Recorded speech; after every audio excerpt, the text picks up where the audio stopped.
Hey you guys, PJD here. I hope you're all doing well. This was an attempt at one braid, but it failed. Today is a snow day, so it doesn't even matter. Anyway, I hope you're all doing well. This is going to be a What's New This Week video, but it's going to focus primarily on makeup and makeup tools. As you know, in the past from previous What's New This Week videos, I've kind of grouped so many things all in one video, and those were typically longer. So hopefully in putting them in little segments, it will decrease the time and it'll be easier for you to consume. So we'll see, but if you prefer the longer version, let me know that as well. So I'm going to start off with, and I think I got this back in December actually, the L'Oreal Infallible. This is their 24-hour full coverage foundation. This is in the shade Cocoa. This is level 312, which is their deepest one. I'm just going to show you. I'm sure you've seen 1,000,001 reviews on this already. This is the deepest shade that they offer. It comes in a little squeezy tube. It is moussey in consistency. For me, it's the one I'm wearing on my face right now. I didn't set or anything, so it's just the foundation that you're looking at. Full coverage. I think it can go there or come close to it. It's not an amazing foundation to me. It's not something that I can see myself buying again because there are other things that I just think are better. And look at it right here, and I'm going to fan it out a bit or just smooth it out so you can see what it looks like. There we go. So this is 312 Cocoa. Now I'm going to show you, just for the sake of comparison, their Pro Glow one, which is also Cocoa, the deepest shade. This is 212 Cocoa. Let me make sure I gave you the right number. Yep, 212 Cocoa. So they're all Cocoa, but let's just take a look at the differences here. So this is, again, the Pro Glow in 212, and I'm going to smooth it on out. Oops, there we go. So you can already see this one, the Pro Glow one, looks a little more yellowish. The full coverage one, which is 312, looks a little more on the red side. Now, typically, I thought, even when I put this one on, I think I had done, excuse me, a video on this for you guys already, that I felt this one was a little on the red side, but now in comparison, that one definitely looks more yellow, but it worked for me. I didn't have, you know, yes, I got super oily, as you saw in that video, but, you know, it was okay. But this one, the full coverage one, is definitely red. And now let me show you from their matte collection. Oh, I finished my last tube, so this is a new tube. I just had to take off the little seal. All right, this is 112, also in Cocoa. I just squeezed a little bit of this matte one right here, and let me smooth it down. And there we go. So that one looks a little closer to the Pro Glow one. But anyway, they have all different finishes. This full coverage one has more of a... well, it's this fit coverage right here. It's supposed to be kind of like a satiny, how they discuss it. They say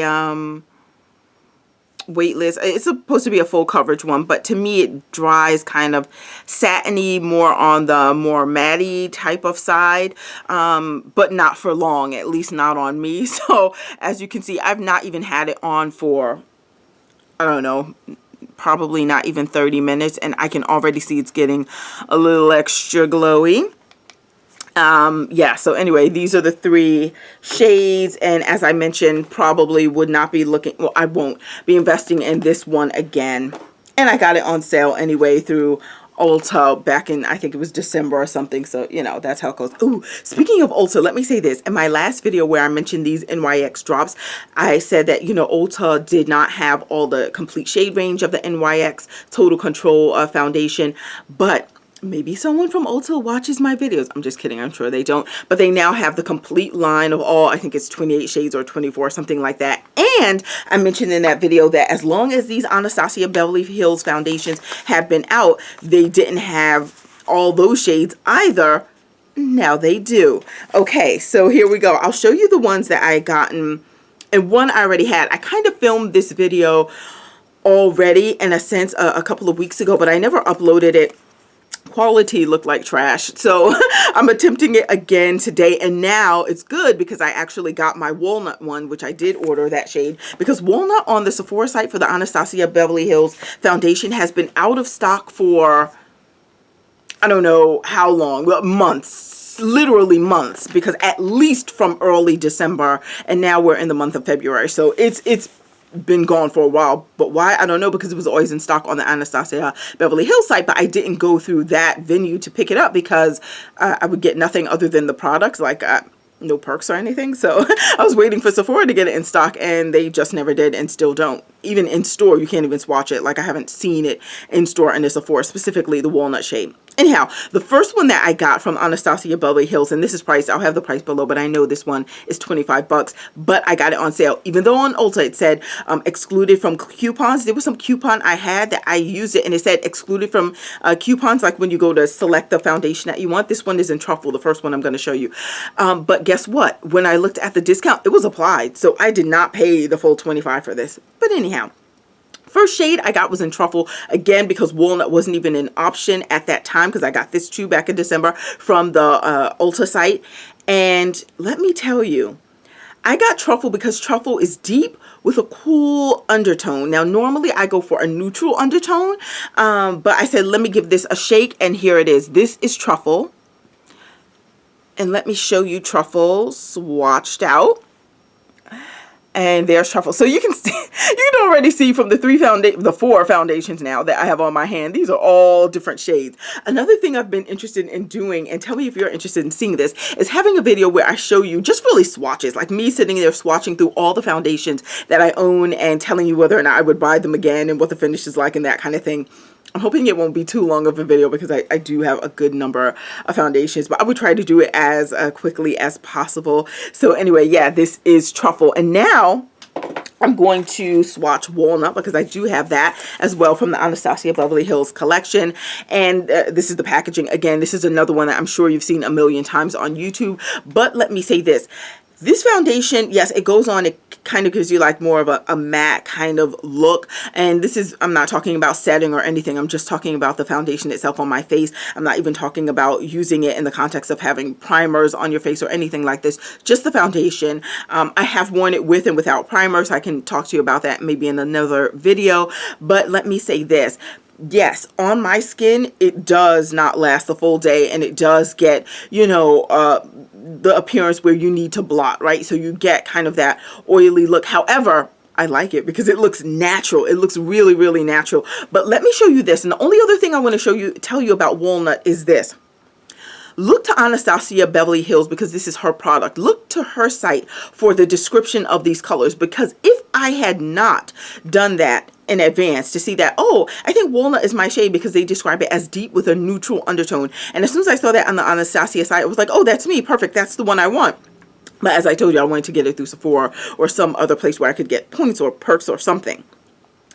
On the Ulta site, why have they changed the description? This is described as medium deep with a, I don't even know if they said neutral. They either said cool or they said neutral, but they definitely said medium deep, not deep. I would never pick up something that says medium deep because I think I'm deep, not medium deep. So I would need something higher than that. And I would feel, oh, maybe it's too light. But on Anastasia Beverly Hills, they describe it as deep, not medium deep, deep with a neutral undertone. I have a feeling Ulta said it was medium deep with cool undertone, but they may have said neutral, but they definitely said medium deep. But anyway, this is Walnut. And yes, I feel like it's perfect on my skin, and you'll see it now next to Truffle.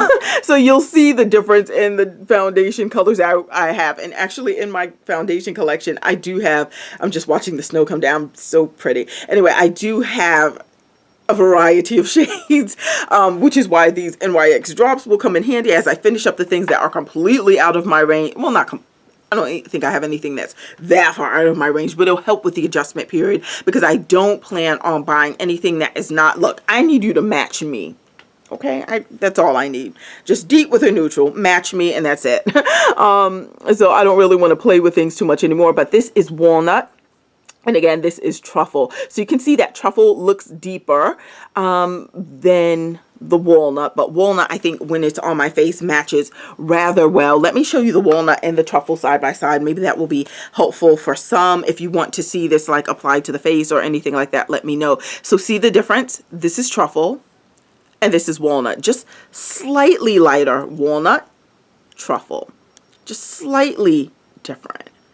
But different enough that Walnut is actually the really good match for me. And Truffle is good too, because when I blend Truffle out, I feel like it works. It's just I can go heavier with the walnut, I think, without it looking like it's too deep on me, before I can go that heavy with the truffle without it looking a little too, not too deep, because I still think it works, especially in the summertime. I think truffle is going to be perfect, but I can rock truffle year round. It's just I wouldn't be able to layer, if not that I'm into cakey anyway, so I never really do layer. But if I wanted to layer, I think truffle could err a little bit on the side of being too deep for me, whereas walnut is just like I'm layering my skin on my skin. So it's a really nice match. I just need to mention this. It feels like I'm doing the foundation collection here, but I'm not, because this is not even close.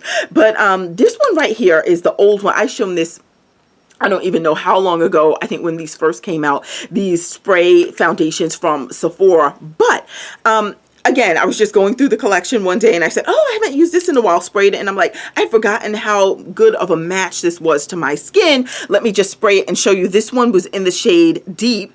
And I'm just going to show you. It sprays on like a cool aerosol can. So see that? Okay. So that's it sprayed. Let me try and just fan it out a little bit so you can see that.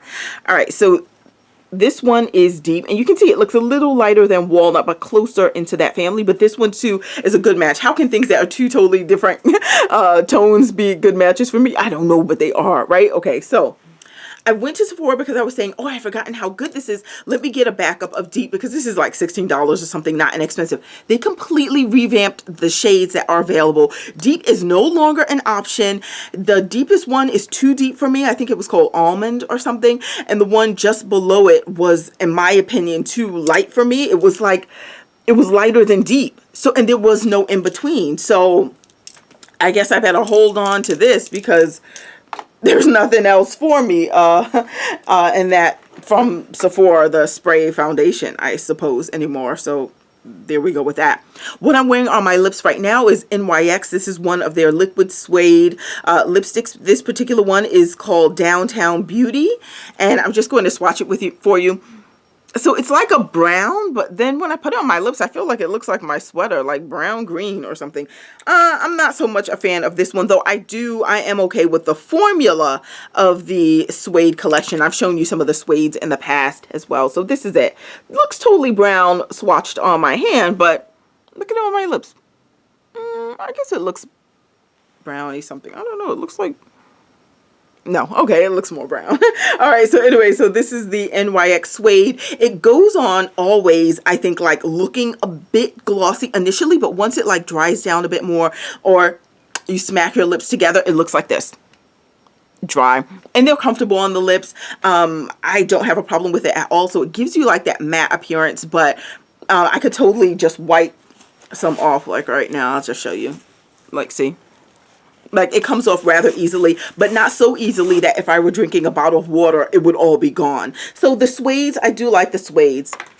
So that was that. And now let me just show you. You may have seen that L'Oreal came out with their own type of beauty blender. Yeah, this video is shorter. Okay, good. Good. I was saying maybe my plan was not working at all. I have a few more things to show you and then I'm done. So this one from L'Oreal is the purple one. Supposed to be very beauty blender-ish. It looks all clean, but I have used it already. It's just that I cleaned it.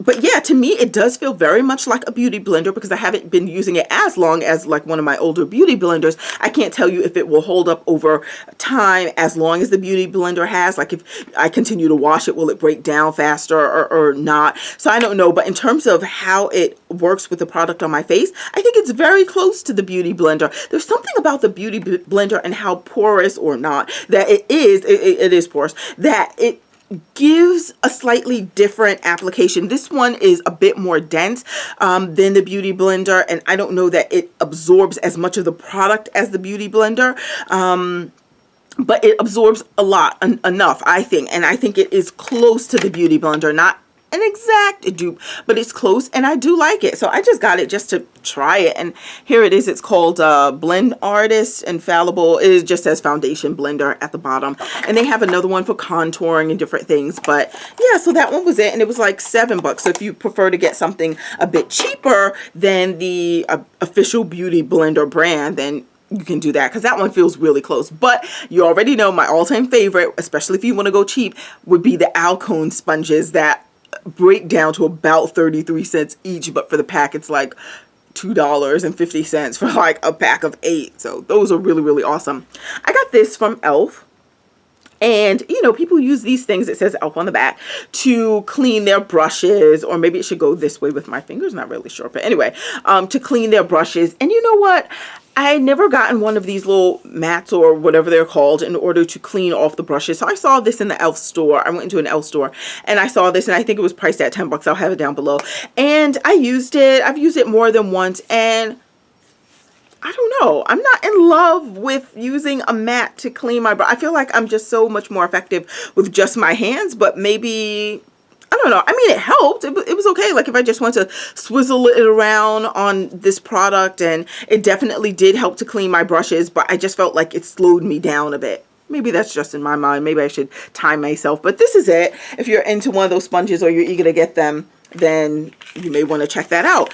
Two things that I'm also going to show you by Elf. Let me stick to Elf for the moment. I showed this on Instagram when I first got it. It comes in this box.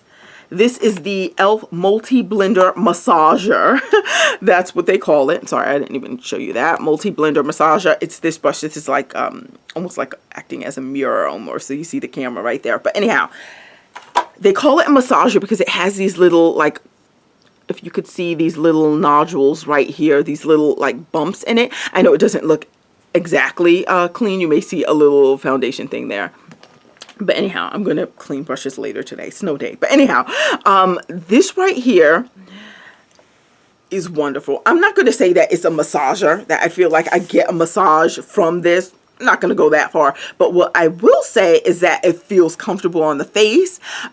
It's great for going like just sliding in certain corners. I think this is perfect for going in select areas as well as the entire face. I love, love, love this brush. I've washed it several times. I don't have like a large amount of like hairs falling out. I had like, I think one that I was able to pull, two, and that came out. Okay, but I pull that one, but it's not like I see tons of hairs or anything like that. As you can see, the brush is still rather plush and it feels soft just touching it. Just go in store and just touch it. We'll see if Target or one of those stores gets this in stock as well, but definitely at an Elf store or on the Elf website, you'd be able to get it. And it's not only cute, but it is effective. And as I mentioned, just going into corners like this, I thought it was just brilliant. I really, really, really do like it. So that's that brush. The other one that I got is called the Airbrush Blender. It comes in this box, and it's this one, and this one is totally dirty. I'm gonna do a little demo in a second, but so yeah, it's like this, and you can use this to blend it in your foundation. Does it give me an airbrushed look? I don't know. I've never had a foundation applied like those airbrush foundations. I've never had that applied, so I can't do that type of comparison, but I think it blends it out beautifully. I really, really do like it. And the other thing that I wanted to show you was this. I also picked up from Makeup Forever Instant Brush Cleanser. And what you would do is like an oil essentially. So you spray some product, or you can spray the brush. And then you take your dirty thing. Let's say you want to use it before it's like your official brush wash day, or you didn't get to brush it that day. You look how much product it took off already, right? Now I can tell you that I feel using this particular makeup brush cleanser, as you can see, it's getting, maybe you can't tell, but it is getting better. Some makeup is actually coming off. But what I was going to say is this oil-based thing may not work so well with, and I got the small size. It comes in a larger one, but I just want to try it out, so I got the small. Again, it's from Makeup Forever. This oil-based thing may not work with all fibers well. Not that it won't get the makeup off, but I felt like after I used this on this brush the first time, that these hairs felt almost oily, greasy, even after I used an actual brush cleanser, not like an oil-based thing, and an actual soap to clean it. I felt like it didn't, like even feeling it now, it almost feels like a smoothness of like oil, almost like coated in oil. So I don't know that this works well with all types of brushes and all hairs. I've used it on other things, and then when I later went to wash it with an actual cleanser, it came off just fine. It was beautiful, and the brush was back to normal. This particular one I don't feel came back to its normal state entirely, but It still works well at blending my foundation in. Everything still comes out well, so maybe I'm just being a little too picky there. But yeah, I'm not going to spend the whole time cleaning it off, but you can see it looks less dirty than it did initially. But this thing really does work. I just am not sure that it works well with all types of fibers. The last thing that I want to show you, which I am wearing also right now on the top row only, mascara. This is by Tarte. It comes in this little packaging here. It's called the Man Eater. Okay, and the packaging here is also this leopard style print, and I think it goes on well. It does not have a backup tube of this as well when they were having like a 35% off sale or 30 or something like that. But anyway, here it is, those short bristles. Some people may not like that one. It's also the plasticky type of bristles, but I like them because I like how they grab my lashes. So you can see here, right? So it's not major, and I didn't go back in the tube to get extra, so it's just what came out the first time is what I used to apply on each of my lashes individually. Not individually, but I mean each set of lashes. So anyway, I feel like it applied well. It doesn't give me like a little flaky bit at the bottom throughout the day. However, I have had the appearance of mascara smudges that I've seen, not consistently and not often, but I've seen it on occasion, and I don't recall rubbing my eyes, so but it's not like I saw a flake of mascara. It's just like a smudge. I don't know where those like raccoon smudges emerged from. Maybe it was from my bottom row of lashes and something, I don't know. It did what it did. I saw it a couple of times, but again, not always. And this is what it does with my lashes. I think it's pretty good stuff. I never did get to, and this ends the products that I was going to show for this video, but I want to say that, and I guess I'll really talk about this in a skincare video, but I never did tell you what I ended up using to start off this new year of 2017 when it comes to skincare. I did start off with Drunk Elephant as like my main serums. That's what I was rolling with, and everything was going well. And then if you watched my last video, you knew that as of February the 1st, I was going to start with a particular liquid vitamin again. I did, and hello, but we'll talk about that because I'm going to do a separate recap video after I finish this bottle, and we'll discuss then. All right, but anyway, here are the foundations I've showed. Thank you so much for watching. This was the lipstick, but yeah, see how this one almost blended into my skin? That was a Sephora one, the deep, even though yes, granted they needed something deeper than that, so I'm glad that they have something that's deeper now. It's just that they have now X'd me out of the game. And this is walnut, truffle. Why am I going through them again? You see them. But anyway, yeah, so thank you so much for watching. I hope those of you who are enjoying a snow day as well, I hope you're having a great time, and I will talk to you all soon. Bye.